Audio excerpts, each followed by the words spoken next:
Immerse yourself in the profound insights offered by Father Chuck Belmonte as he delves into daily reflections on various gospel passages from the Bible. In social life, how do I know what is right or wrong? Chapter 3.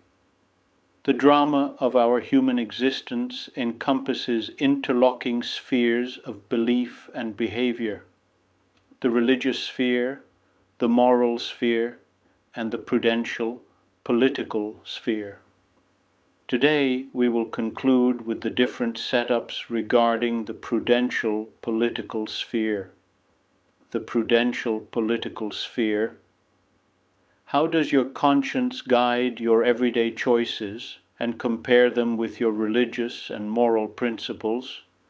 Do you invoke religious and moral teachings to help formulate your views of the world? Must your beliefs affect your public choices?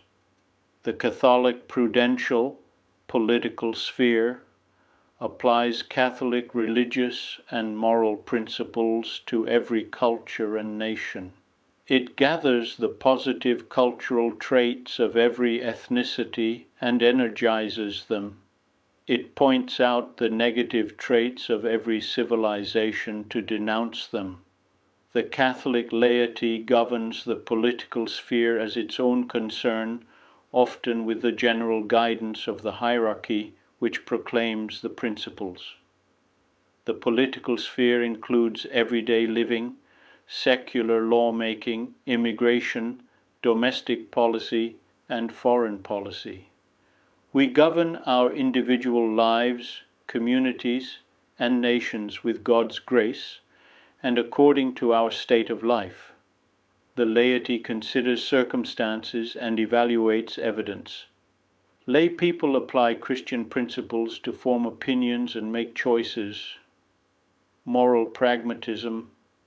The claim that good ends justify evil means, such as we have no choice but to target non-combatants to win the war, interferes with Catholic moral principles. The clergy must not overreach in prudential judgments that should be the realm of the laity. The Christian message has a social dimension, and the Church encourages its diffusion and implementation as an integral part of the Christian conception of life.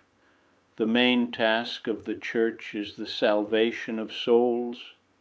Man, however, can reach salvation only if he strives to establish in his society the order of justice and charity that is desired by God. This religious, moral, prudential template applies to every aspect of life, including the various expressions of Protestant practice, strains of Islam, and the array of Eastern religions. The model helps with mutual understanding without rancor.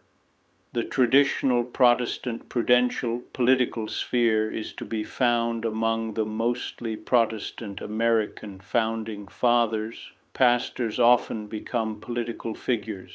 Facts for decision-making are usually evidence-driven or practical. However, Protestant religious doctrines do not demand reasonable natural law to determine many political policies. A significant strain of old-fashioned Protestantism includes the doctrine of dispensationalism, a relatively recent development dating back to the last 200 years. We are in the final historical dispensation, some of them claim, and the return of Jesus and his 1,000-year reign is imminent. The atheist prudential sphere is purely rationalistic, without the light of faith, and executes the maxim, everything is permissible as long as you don't hurt anybody. Since atheists presumably view their own death, or terrible suffering, as the greatest evil, waging war is unintelligible unless death in battle is preferable to continued existence. Devout atheists may be disposed to murderous secular ideologies, such as communism, but they may also be less dangerous than consequentialist Catholics or some strains of Protestantism.